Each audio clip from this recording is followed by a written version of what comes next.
Hi guys, today we are doing box and whisker plots. These are kind of funky little graphs, which I never actually ran into until after college. I'd see them and they introduced them a while back, and so see them every now and then in magazines and newsletters and such. So here's the vocabulary. If you want to pause that and copy this stuff down, for some reason the resolution at school is different than at home, so I'm going to slide this down. You can pause it, get those, and then slide it down so you can get that other one. All right, and again, you can pause it again. So I'm going to go on to example one here. I'm going to turn this one off and go up to this one. This is example one in your packet. It says a supermarket manager recorded the number of store visits for the last 7 days. The data are given below, and we want to display this data in a box and whisker plot. Okay, here's what we got to do. To do this, you need to get a list of items first. You need the high value. Oh, let me get my pen working here. Let's go to that color green. That seems to work well. Okay, I need to get the highest value, and I need to get the low value, and I also need to get the median. I'm going to put that right in the middle since median means middle, and I need to find the first quartile. Sometimes people call this the lower quartile. I'm going to call it the first quartile, and I also need to find the third quartile. All right. And once you find these 5 things, which really isn't hard to do, then you just put it on a number line kind of graph, and it's pretty easy. So, all right. So looking through these, the highest value looks to be 220. All right. So I'm just going to put that right there. The lowest value looks to be 90. Okay. Those aren't too difficult. But to find the median and the quartiles, we have to put them in order. All right, so I'm just going to list them real quick here. Here's 90, and I'm going to get a little check mark over that I used that. Let's see, what's the next one? 120. All right, and I used that one, and I've got 124. So I used that one. Let's make that look a little better here. Fours always come out to look like nines. I don't know why. I think it's because of the way I'm writing here. Okay, there's 124. And let's see, the next one would be 130. So that's that. 160. Got that one. And 165. And then 220. Ugh, that's terrible. Take that out of there. Make it 220. Okay, so all I did is put them in order, least to greatest, no big deal. Alrighty, and of course, here's my low, here's my high. Now I want to find the median, and we've done that many times. You just count how many there are. Let's see, 1, 2, 3, 4, 5, 6, 7. Since there's an odd number, there's definitely one that's right in the middle. Remember, if you're looking for the median and there's an even number, then there's going to be 2 of them that are right in the middle. And so you average those 2. You just add them, divide by 2, and that's your median. Okay. So what that leaves you with is this group over here and this group over here. And these 2 that are left, the first quartile and the third quartile, are simply the median of that group. Okay, so I go to do my first quartile, that's the lowest group, and the median of these 3 would be that one. Okay, so my first quartile is at 120. And I go over to this other group and I find the median of that group. So the median of these 3 numbers is right there, and that's my third quartile. All right, so pretty easy. All right, once you do it a few times, it's pretty easy. So these are the data points that I'm going to use to make my box and whisker plot. All right, so I cheated a little bit here. So I drew myself a little number line here, and I'm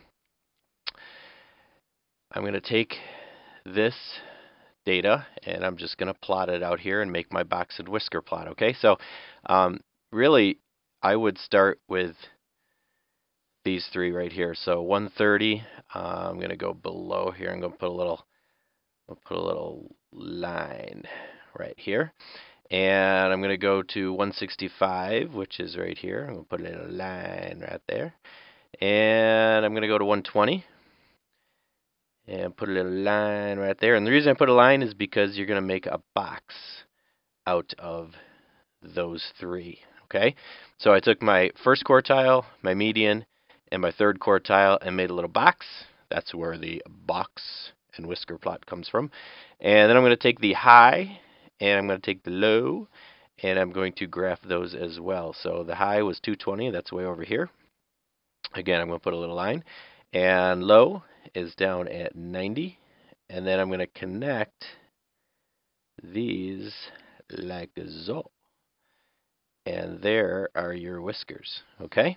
So you've got your low right here. You don't have to label these. I'm just putting them for you guys. So this is your first quartile. I'll just put a Q for quartile. This is your median. This is your third quartile. And this is your high. All right? And that's all you do. That's your box and whisker plot right there. Some people may say, well, where's the second quartile? Well, the second quartile, that's your median. All right? So it's got double duty there. So that's all it is. So you just put a little lines at each one of these points. You connect the middle three with a box like so, and then you connect the other two with whiskers, and there's your box and whisker plot. So hopefully we can recreate those when we need to. So all right, I'm going to turn this one off, and I'm going to go to example 2. And this one, they already gave you a box and whisker plot. It shows the class test scores for 2 tests, and they just ask what conclusions you can make. So again, just like the stem and leaf plots, the box and whisker plot has good things that you can draw easily from it. Okay, a lot of people want to know, what's the average of the test scores, and that doesn't always give you the true results, how people really did, because you could have 2 sets of tests and you could have the same average but have a very different range of data and such. So the thing about these is you can see these 2 different tests, the high score, I guess you would call it, is the same for both. So you could say, oh, look, these 2 tests, we got the same high score. And people say, oh, that's great. But the low score is very different. When you say that the class got a high score of 91 on both tests, but on the first test, we had people get down here and fail. They got a 62. But on the second test, we had nobody fail because the low score was a 71. So the highs and lows definitely are important, other than just the median. You look at the median, though. Even though, again, the high score was the same, the median for the second score, or for the second test, was higher than the median for the first test. So that's a good thing. You want your class to have a higher median. All right, so that tells you a lot about the 2 scores. You can also see by looking at this box that the scores were more spread out. All right, look at the difference between the first quartile to the second quartile. There's 10 points in between, but if you go to the second test, there's only 8 points in between the first and the second, or the third quartile. You can also look at your low and your high. All right, 62 up to 91 or 71 up to 91. Okay, so the range of scores is much smaller on test number 2. All right, so that's what they're after there. What conclusions can you make? Well, the high scores are the same, the low scores are different. There's a bigger range of scores in test number 1. The median was higher in test number 2. Bunch of different things that you can draw from this box and whisker plot, 2 of them put together like that. So, all right, so that's pretty much example 2. What they're asking you to just analyze things that are on those 2 charts. So, all right, I'm going to turn that off and turn on. Here's checkpoint 1. So I want you to give this a shot. I want you to create a box and whisker plot of this. and in a minute it'll pop up. So you wanna pause this because I'm gonna do one for myself. Okay, so I just took a few minutes and I put them in order right here, and then I made myself a number line, and I think I'm going to switch to a different color here, and just to do the number line. So let me get this a little lighter. Maybe go something like that. All right, so let's see how that looks. Well, there we go. Okay, so what I would do is put them in order, and here is my low. I'm going to write the word low right here. And here is the high. So those are pretty easy.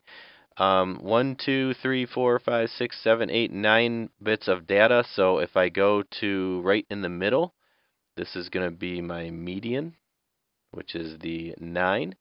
That leaves me with, here's the thing. There's 4 of them over here. All right, and there's 4 of them over here. So to find the first quartile, it's going to be these 2 that is in the middle. They are in the middle of that set of data. So I have to average those 2. So I add 6 and 7 and I get 13. I divide by 2, I get 6.5. So this is the first quartile. And then I go over here and there's 4 of those. So these 2 are the middle, and I average those. So that's 11.5.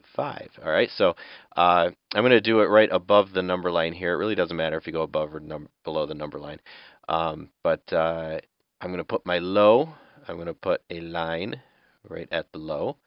My first quartile is 6.5, so I'm going to go right in between 6 and 7. My median is 9.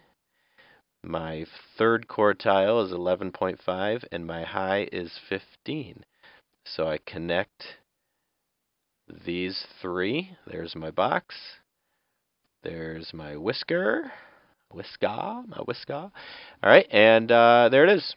So hopefully yours turned out the same. But like I said, the thing you got to watch is when you have to average them. Oh, they do have a follow-up question here about what % of the stadiums charge $9 or less. So we want to know what % of the stadiums would charge $9 or less. Well, I'm just going to go right from the data here. We got 1, 2, 3, 4, 5 of them, right? Out of how many total? We got 1, 2, 3, 4, 5, 6, 7, 8, 9. Out of 9. All right. I want to divide 5 divided by 9. I'm going to call it my calculator here and just go 5 divided by 9, and that is 0.55555555555. Oh wait, there's a 6 there. No, it's just rounding, right? That really goes 5s forever. So let me get that out of there. That is 56%, right? Because if I get 0.555 on forever, I move my decimal over 2 places to the right, and that tells me what % I'm going to have. Okay, so pretty easy problem that goes along with that. So hopefully box and whisker plots are pretty easy for you, but the key is you got to put them in order first, and then find your median, your low, your high, your first quartile, your third quartile. You just have to find those and then plot them on the number line. That's really it. So take care, and we'll see you tomorrow.